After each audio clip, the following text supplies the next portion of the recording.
chers amis, sur le meilleur podcast scientifique de tout le collège Bois de Boulogne. Et oui, avant de commencer, n'oublions pas que nous avons un commanditaire tout à fait spécial. En effet, avec le code Jules César, vous obtenez 150% de rabais sur tous les anti-moustiques de la marque Off.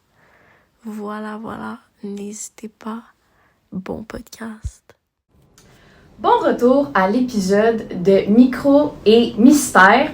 Aujourd'hui, comme d'habitude, on va vous parler d'un micro-organisme dont vous nous avez posé une question durant la semaine. Alors, on va vous parler d'un lien fort intéressant entre deux éléments qui peuvent sembler très loin l'un de l'autre, mais qui sont étonnamment interreliés, soit la malaria et la chute de l'Empire romain. On s'est posé la question à savoir comment la malaria a participé à la chute de l'un des empires les plus vastes ayant jamais existé. Comment en fait un si petit organisme aurait pu dévaster une si grande et complexe puissance pour l'époque?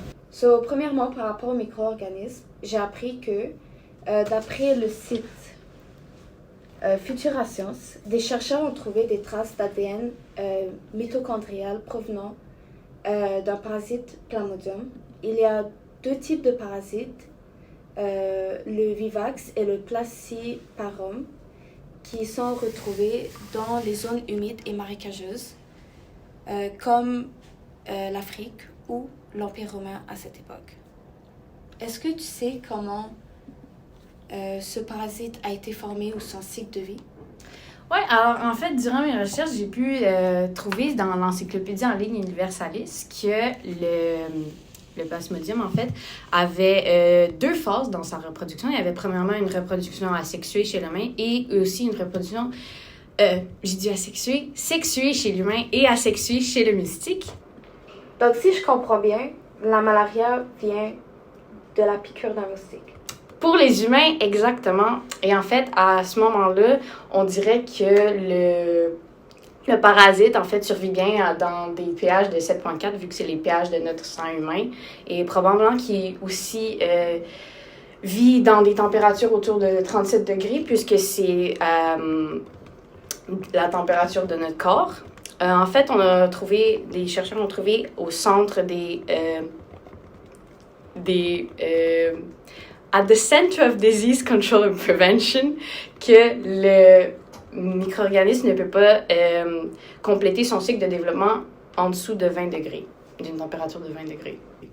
Je trouve ça vraiment intéressant parce que j'ai aussi fait des recherches et par rapport aux symptômes, selon CDC Gouv, on constate qu'ils ressemblent beaucoup au COVID-19.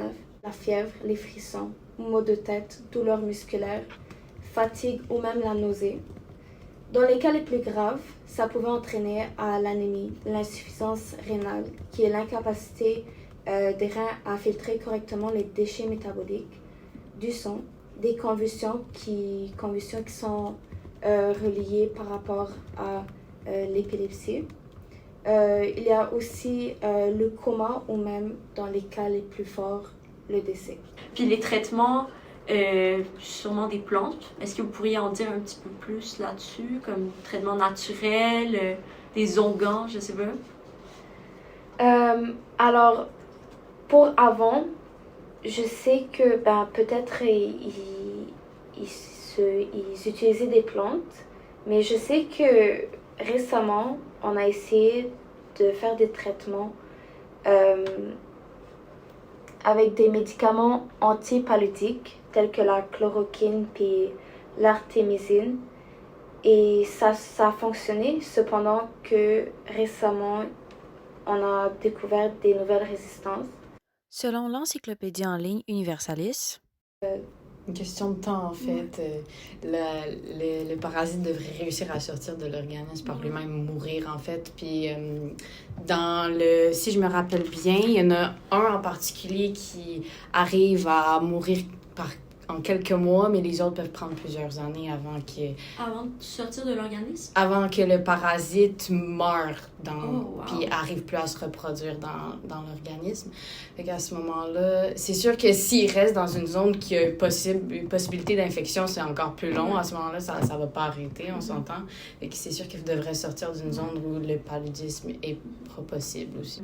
Maintenant, là, qu'on a parlé de comment le micro-organisme il fonctionnait puis comment il se répliquait, je pense qu'on devrait en venir au sujet principal de l'épisode qui est la malaria et son influence avec la chute de l'Empire romain. Tu sais, comment on en est venu à ça? C'est sûr qu'il n'y a pas un Romain qui est venu nous voir, qui a traversé dans le temps puis qui a fait « Oh my God, j'ai eu la malaria. Laissez-moi vous dire comment ça a mené à la chute de mon empire. » Fait que moi, j'ai fait mes petites recherches. Et c'est sûr que la science et la technologie, ça s'est énormément évolué lors du 20e siècle. Et surtout à la fin du 20e siècle, il y a des fouilles archéologiques qui ont été faites partout dans le monde parce qu'on s'intéresse à notre histoire et à notre passé.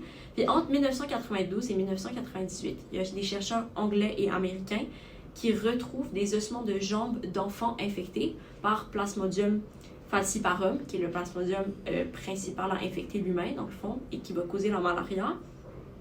Et ces cimetières-là d'enfants datent de l'an 450 après Jésus-Christ, sachant que la chute de l'Empire romain est en 476 après Jésus-Christ. Fait que c'est à peine comme 25 ans, un petit peu plus que 25 ans, là, de différence. Donc, on se trouve sur la même période de temps, bizarrement, avec un plasmodium qui ressemble énormément, enfin, l'ADN de ce plasmodium-là a été extrait de mitochondries qui restaient de ces ossements, et c'est quasiment le même qu'on a encore aujourd'hui. Fait que c'est assez extraordinaire. Fait qu'il y a eu des fouilles dans une ville qui s'appelle Isola Sacra, qui est un petit peu au sud du Tibre. Donc le Tibre, c'est le fleuve qui est relié à la ville de Rome, là, principalement. Il y a à Vagnari et à Velia aussi.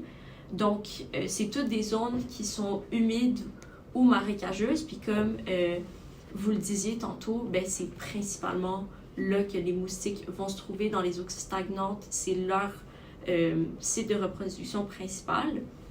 Donc, les chercheurs ont trouvé ces traces d'ADN-là et on a pu faire une corrélation officielle, entre guillemets, toujours, entre la malaria et la chute de l'Empire de Rome parce que c'est un événement qui a toujours fasciné les historiens. Toutes les informations sur ces recherches ont été trouvées sur les sites de CNN et The Guardian. Sauf que moi, là, je sais pas trop.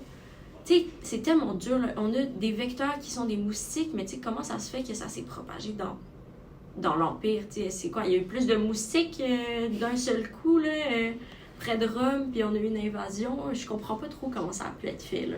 Ben, en fait, il y a beaucoup d'hypothèses qui sont amenées par rapport au mode de propagation, justement, de la malaria. Bon, comme tu l'as dit, les moustiques anophèles privilégient la reproduction en eau peu profonde et stagnante. Ça, c'est comme Philippe Hartman puis Maurice Maisonnet qui l'explique pour l'Encyclopédie Universalis. Rome, puisqu'elle a été à l'origine bâtie sur un sol marécageux, donc, à l'époque, elle était déjà propice à avoir une arrivée de moustiques pouvant causer la malaria. Bon, à noter qu'à l'époque, il n'y a pas d'anti-moustiques. Donc, déjà, à la base, c'est très compliqué de prévenir cette maladie-là. Ensuite, bon, selon le professeur Michael Whitby pour l'Université de Warwick, la malaria n'aurait pas directement affecté les armées romaines. Cette affectation-là aurait été indirecte parce que, puisqu'il y a eu une épidémie justement de malaria dans l'Empire, ça aurait grandement affecté les régions agricoles. Donc, en fait, on peut comprendre que c'est pas nécessairement par les soldats qui sont tombés malades, tombés au combat contre la malaria, mais plutôt les régions agricoles, donc les agriculteurs qui ont été affectés par la malaria, qui a mené à un manque d'approvisionnement en nourriture pour justement les troupes. C'est ça qui aurait contribué à l'affaiblissement de l'armée, donc aurait peut-être mené à la chute de l'Empire. On a pensez justement au cas de l'hygiène et donc à la propagation des maladies, puis ça paraît assez paradoxal, sachant que l'Antiquité romaine est connue pour le développement de certaines technologies d'hygiène, comme les aqueducs, les latrines publiques, le traitement d'eau en général. Ce qui fait que même si on pourrait voir une corrélation entre la prolifération des moustiques en eau douce, ben, celle-ci doit être idéalement stagnante pour qu'elle soit idéale à la reproduction des moustiques. Ce qui fait qu'avec un traitement d'eau plutôt efficace comme des aqueducs ou des canaux, on pense que l'hygiène de vie romaine n'aurait pas contribué à la propagation de la malaria, ou en tout cas très peu. Mais encore, on n'a aucune source qui peut réfuter ça. C'est tout simplement notre logique et nos réflexions à nous. C'est des questions qu'on se pose. Puis ce sujet-là aussi amène plusieurs autres hypothèses. Par exemple, une autre hypothèse sur les modes de propagation, ça a été... certaines hypothèses ont dit que c'était les invasions barbares qui avaient favorisé la propagation du paludisme vers la fin de l'Empire romain. Mais certaines sources, en fait, certains écrits chrétiens de l'époque racontent que le pape Léo le Grand aurait demandé à Attila, donc le chef des Huns, celui qui aurait envahi l'Empire, de se retirer des terres romaines. Mais celui-ci aurait déjà initié une espèce de... aurait eu peur, justement, parce qu'il aurait entendu, en fait, l'éclosion de la malaria. Donc, il aurait eu peur de cette exposition-là, puis se serait retiré par lui-même. Donc, ça l'explique... en fait, ça, c'est expliqué dans l'article du Guardian, mais... OK, fait que ça serait comme... On aurait camouflé la raison pour laquelle il se serait... Oui. Ah, wow! OK, oui. Ça, c'est un fun fact. Par peur. Donc, même encore là, l'hypothèse que... Ça détruit complètement l'hypothèse que c'était les invasions barbares qui ont amené la malaria. Mais ça se trouve que c'était peut-être même pas la malaria dont il avait peur. Tu sais, l'Empire romain... en plus de présence de malaria, il a subi d'autres épidémies. On peut penser à la variole qui a été présente pendant de nombreux siècles. Fait que je pense que c'est peut-être qu'il y avait eu peur d'une maladie. Est-ce que c'était la malaria? On ne sait pas. Tout ce qu'on sait, c'est que ça aurait pu l'être. Oui. Donc ça reste des hypothèses. Puis c'est ça, on reste dans l'inconnu, mais aujourd'hui, on en connaît peut-être un peu plus sur le sujet. Je sais pas, ouais. Puis, j'aimerais juste ajouter sur le système hygiénique non sophistiqué que Laura a mentionné. Puis, les propos de Léa sur la santé dans l'Empire romain, comme avec l'utilisation de la nature comme technique de traitement des maladies et tout ça.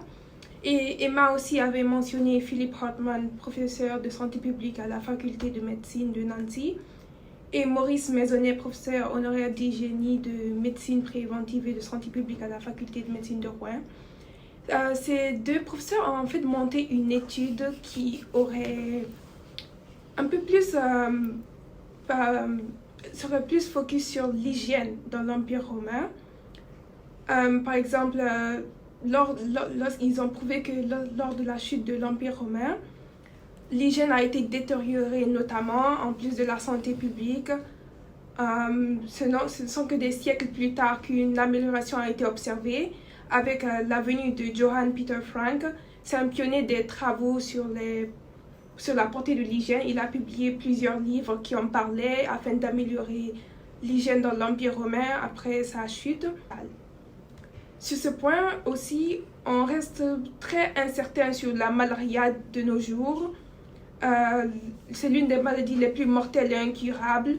Par exemple, une étude de l'OMS qui a été publiée en 2007 nous montre qu'il est estimé que 438 000 personnes sont décédées du paludisme en 2015 et environ 90% de ces décès sont survenus normalement en Afrique subsaharienne, en Asie du Sud-Est et en Amérique du Sud.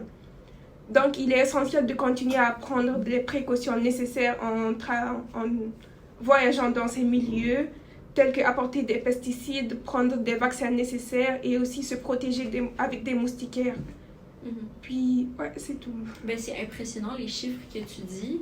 Puis, si ça vous dérange pas, on pourrait juste conclure sur justement le fait que on ne sait pas ce qui a amené à la chute de Rome. Puis c'est encore pour ça qu'il y a des recherches là-dessus, etc. Il y avait tellement d'instabilité, qu'elle soit politique, économique, militaire, et des épidémies maintenant qu'on découvre grâce au fait qu'on peut manipuler, par exemple, du matériel génétique, etc. Donc, pour répondre à notre question qu'on a eue, est-ce que la malaria a influencé la chute de Rome? Je pense que la conclusion à ça serait que la malaria, on est quasiment certain qu'il y a des traces de malaria en Rome antique pendant la période de la chute de Rome. Est-ce qu'on peut dire que c'est cette maladie-là qui a mené à son affaiblissement, peut-être pas à sa chute? Un peu plus compliqué, mais c'est sûr que c'est assez intéressant de voir à quel point un si petit truc minuscule peut avoir un impact si grand. Puis encore aujourd'hui, là, on entend les chiffres et ça fait peur. L'épisode d'aujourd'hui qui était sur la malaria et la possibilité qu'elle a influencé la chute de l'Empire romain. Et on se reverra à la semaine prochaine avec d'autres questions dont vous nous laissez au courant de la semaine. Au revoir!